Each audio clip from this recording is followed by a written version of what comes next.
130 है। ये ईडियम्स की क्लासेस जो बेसिक ईडियम्स थे आपके, जो कई कई बार एग्जाम में आए हुए हैं, वो सब मैं आपको बता ही चुका हूँ। तो इसको आज थोड़ा सा वाइंड अप करते हैं। वाइंड अप से मतलब है कि फिलहाल जो बेसिक क्लास हो गई थी आपकी फाउंडेशन की अच्छे अच्छे वर्ड्स की, वो इसको फिर नया टॉपिक स्टार्ट करेंगे नेक्स्ट क्लास में। तो 130 क्लास ये ईडियम्स फ्रेसेस की फिलहाल अभी के लिए लास्ट क्लास है, फिर इसको MCQ वगैरह में करेंगे कन्वर्ट, है ना। चलो जी करते हैं। तो पहला वर्ड है हमारा आज का, put the cart before the horse। Put the cart before the horse, HORSE। तो ये है to put the cart, to put the cart before the horse। आपने ये देखा होगा जो जितनी भी गाड़ियां होती हैं, तो बैल आगे मिलेगा आपको, घोड़ा आगे मिलेगा आपको, तो आगे मिलेगा और उसके पीछे उसकी जो बुग्गी टाइप होती है, ठीक है। लेकिन यहाँ पे लिखा है put the cart, put the cart, cart जो वो बुग्गी वगैरह मान लो उसको, वो जो है वो घोड़े के आगे रख देना, जो कि हमेशा बैल आगे मिलेगा आपको, घोड़ा आगे मिलेगा, पीछे बुग्गी मिलेगी, ठीक है। ट्रॉली वगैरह जो होती है वो पीछे मिलती है। तो इसका मतलब ये क्या है, इसका मीनिंग हो गया हमारा, do wrong thing first, do wrong thing first, सबसे पहले ही गलती कर देना, डू रॉन्ग थिंग फर्स्ट। भाई आपको सीक्वेंस क्या है, सबसे पहले घोड़ा होना चाहिए, बैल होना चाहिए, बैलगाड़ी, घोड़ा गाड़ी, तो गाड़ी पीछे होनी चाहिए हमारी, लेकिन इसमें अपोजिट कर दिया। तो डू री रॉन्ग थिंग या सीक्वेंस को आप अपोजिट कर रहे हैं, उसको कहते हैं, उसको इसको ये कहा जाता है to put the cart before the horse. ये एग्जाम में आया हुआ वर्ड है, ये जितने भी एग्जाम में वर्ड आए हुए मैं सब आपको बता रहा हूँ डिफरेंट डिफरेंट एग्जाम्स में। नेक्स्ट देखें, next word, to put a spoke in a wheel. Second word, to put a spoke in a wheel. अब देखो, put a spoke, spoke in a wheel, wheel एक पहिया होता है, उसमें स्पोक या कोई डंडी डाल देना, तो उसका मतलब उसकी स्पीड को रोक देना, ब्रेक करना। तो कहीं ना कहीं एक वर्ड आता है ऑब्स्ट्रक्ट, OBSTRUCT, ऑब्स्ट्रक्ट कह दें, इम्पीड कह दें, ठीक, कहीं ना कहीं बाधा पहुंचाना। एक वर्ड और होता है ऑब्स्ट्रक्ट की तरह ही होता है, ऑब्स्टेकल, बाधाएं, परेशानी, बैरियर्स, रुकावट। आपने देखा होगा जो स्पीड ब्रेकर होते हैं वो, या जो आपकी स्पीड को रोकते हो, स्पीड ब्रेकर जो बनाते हैं रोड पर, वो इसीलिए होता है जो स्पीड को ब्रेक कर दें, आपकी मंदी कर दें आपके वाहन को, क्लियर। तो इसलिए, तो इसका मतलब हो गया कि पहिया चल रहा है, उसमें आप कोई चीज़ अगर छड़ी वगैरह कोई चीज़ गिरते हैं तो स्पीड क्या होगी, ऑब्स्ट्रक्ट हो जाएगी, बाधित हो जाएगी, प्रोग्रेस रुक जाएगी। तो प्रोग्रेस का रुकना, एक स्पीड का रुकना, उसको कहा गया है to put a spoke in a wheel. ये ध्यान रखना। तो ये जो डिफरेंट डिफरेंट वर्ड मिलते हैं यही मैटर करते हैं एग्जाम में, इनमें से आपको कोई वर्ड मिल जाएगा। नेक्स्ट वर्ड, नंबर का थोड़ा मैं फिर आपसे कह रहा हूँ नंबर का ध्यान रखना, वैसे 1 2 3, तीसरा वर्ड है ये, helter and skelter. Helter skelter कहते हैं, helter and skeletal.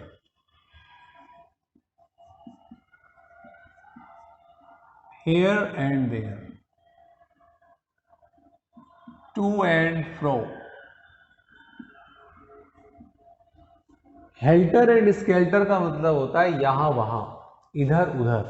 Hair and there, to and fro, to का मतलब टुवार्ड्स उस तरफ, फ्रॉम वहां से, इधर उधर, ठीक है, वहां से यहां या यहां से वहां। तो हेयर एंड देयर भी सही है, टू एंड फ्रो भी ठीक है। ये भी टू एंड फ्रो भी एक इडियम के रूप में ही माना जाता है। टू एंड फ्रो का मतलब here and there.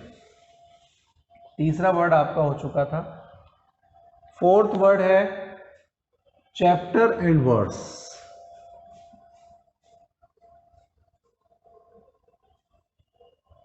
Chapter and verse, chapter and verse का मतलब है चैप्टर एंड वर्स का मीनिंग चेक करते हैं।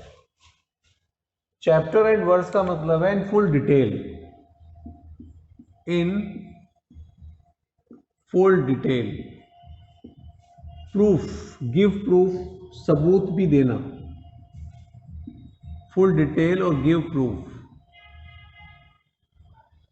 नोट्स में आप देख रहे हैं उसको कि भाई मैं दोबारा उसको लिख रहा हूं, जितना हम उस वर्ड पर टाइम देंगे, जितना फोकस करेंगे, वो वर्ड हमारे माइंड में उतना ही सेट होगा। हमें ऐसा नहीं है कि आपने 1 मिनट में 10 वर्ड याद कर लिए, 2 मिनट में आपने 20-25 वर्ड, 5-10 मिनट में आपने 20-30 वर्ड एकदम ऐसा लगा याद हो गए, लेकिन वो याद नहीं होते। वो उस समय लगता है कि हमें याद होगा, उसके मीनिंग को सेट करने के लिए माइंड में आपको टाइम देना पड़ेगा। तो चैप्टर एंड वर्स का मतलब है फुल डिटेल, फुल डिटेल भी दो और उसके साथ के साथ गिव प्रूफ भी दो। अच्छा, आपने एक वर्ड आपको ध्यान आ रहा होगा, किताब के पीछे लिखा रहता है रेफरेंस, इसको बिब्लियोग्राफी भी कहते हैं, बिब्लियोग्राफी। लास्ट में जो इंडेक्स होते हैं ये क्यों दिए जाते हैं कि हमने ये जो चैप्टर लिया ये कहाँ से बनाया, इसके स्रोत क्या है, इसके सोर्सेज क्या है। ठीक, तो रेफरेंस, बिब्लियोग्राफी, इंडेक्स, ये सब डिटेल, प्रूफ दीजिए। ठीक, जैसे मैंने कोई वर्ड लिया कि भाई मैंने ये वर्ड जो है एनडीए के एग्जाम से लिया, सीडीएस के एग्जाम से लिया, पीओ में आया हुआ वर्ड था ये, मुझे अक्सर ध्यान नहीं रहता कौन सा एग्जाम में आया हुआ था, लेकिन ये ध्यान रह जाता है कि ये वर्ड आया हुआ है। जब भी कहीं नोट्स में हम टिक करते हैं, पेपर कहीं करते हैं, वो प्रैक्टिस कहीं देखनी है, तो उसमें उस वर्ड को हम अक्सर टिक कर देते हैं, रेड मार्क दे देते हैं कि भाई ये वाला वर्ड बहुत ज़्यादा आया हुआ है। अक्सर ये मैं हमेशा रह जाता है कि ये लिखना कि ये कौन से एग्जाम में आया हुआ है। नेक्स्ट वर्ड देखें जरा, तो ये हो गया आपका 1 2 3 4 5th word, to keep the pot boiling, to keep the pot boiling, to keep the pot boiling. Boiling का मतलब तो उबलने से मतलब हो गया, to keep the pot boiling. Earn hardly enough, hardly enough, earn hardly, बड़े मुश्किल से कमाना, for hardly enough, for living, रोजी रोटी बड़ी मुश्किल से चल रही है। एक आपने किया था फ्रॉम हैंड टू माउथ, बड़े मुश्किल से गुजारा चल रहा है। एक किया था की बॉडी एंड सोल टुगेदर, भैया आजकल तो जीना बड़ा कठिन हो गया है। तो ये सब कहीं ना कहीं वही है कि रोजी रोटी कमाना बड़ा कठिन। नेक्स्ट है, ये आपका हो गया कीप द, ये मैं फिर आपको कह रहा हूँ नंबर, फिर भी आप ध्यान रखना कौन से नंबर चल रहा है। नेक्स्ट, नेक्स्ट वर्ड है इन अ फ्लूटर, इन अ फ्लूटर, फ्लूटर, एक्साइटेड, एंथुजियाज्म, जो हमारे अंदर एक एंथुजियाज्म होता है, उत्साह होता है, गस्ट भी कहते हैं उसको, GUST, गस्ट, विद गस्ट, उत्साह से, पैशन से। ठीक, तो इन अ फ्लूटर का मतलब उत्साह, पैशन। ठीक, next word, something up one sleeve, ये आया हुआ है, ये वर्ड आया हुआ है, something, something up one sleeve. देखो ये कहीं ना कहीं छिपा हुआ होती है चीजें, तो आ सीक्रेट प्लान, एक गुप्त योजना आपने स्लीव में छिपा रखी है। ठीक, बाजू में छिपा रखी है, यहाँ छिपा लेते हैं जब कहीं वो जो अक्सर जादूगर वगैरह होते हैं, तो sleeve, something up one sleeve, तो कहीं ना कहीं सीक्रेट प्लान है, कॉन्फिडेंशियल बात है, सबको नहीं बतानी है। क्लियर? नेक्स्ट है to rest on one's laurels, to rest on one's laurels, rest का मतलब ऐसे विराम करना होता है, शांति, शांति में आदमी सो पाता है। ऑन वंस ल्यूरेंस का मतलब एक्सट्रीमेंट।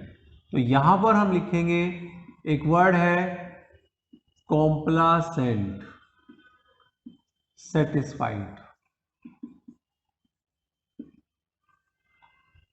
ये व्यक्ति सेल्फ सेटिस्फाइड भी कह सकते हैं। ये व्यक्ति अपनी जो प्रगति है, अपनी प्रोग्रेस है, अपनी लाइफ से सेटिस्फाइड है। क्लियर? जब ये सेटिस्फाइड होगा तो इसकी क्वालिटी अपने आप इंप्रूव आएगी। जब भी आप फील सेटिस्फाइड होते हैं तो आपकी क्वालिटी में एक इम्प्रूवमेंट आता है। आपकी जो नॉलेज है जब एनहांस होती चली जाती है, एनहांस, ENHANCE, एनहांस का मतलब होता है इंक्रीज। जब आपकी नॉलेज इंक्रीज होती चली जाती है तो चीजें अलग नजर आती है। नेक्स्ट है, ये भी आया हुआ है टू गिव वन या someone a long rope. To give one या someone a long rope. Let someone commit mistake. यहां पर मैं लिख लूं पहले, लेट समवन कमिट मिस्टेक। किसी को, लेट का मतलब दो होता है, समवन इसकी जो ट्रांसलेशन बनती है वो यहां से बनती है। कमिट मिस्टेक का मतलब गलती करने दो, ठीक है। इसकी ट्रांसलेशन बनती है हर, लेट समवन, किसी को, जैसे यहां पर होता लेट मी गो, तो इसकी ट्रांसलेशन बनती मुझे जाने दो। तो ऐसी इसकी ट्रांसलेशन यहां से बनती है,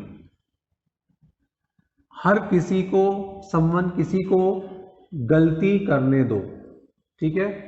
तो जब उसे आप ढील दे देंगे, लॉन्ग रॉप जब उसे ढील दे देंगे तो क्या होगा कि उसे गलती की चांस मिलेंगे। वो गलती करेगा तो उसको कभी भी किसी को इतनी ढील मत दो कि वो गलती करे। यहां पर ये सेंस चल रही है, ठीक।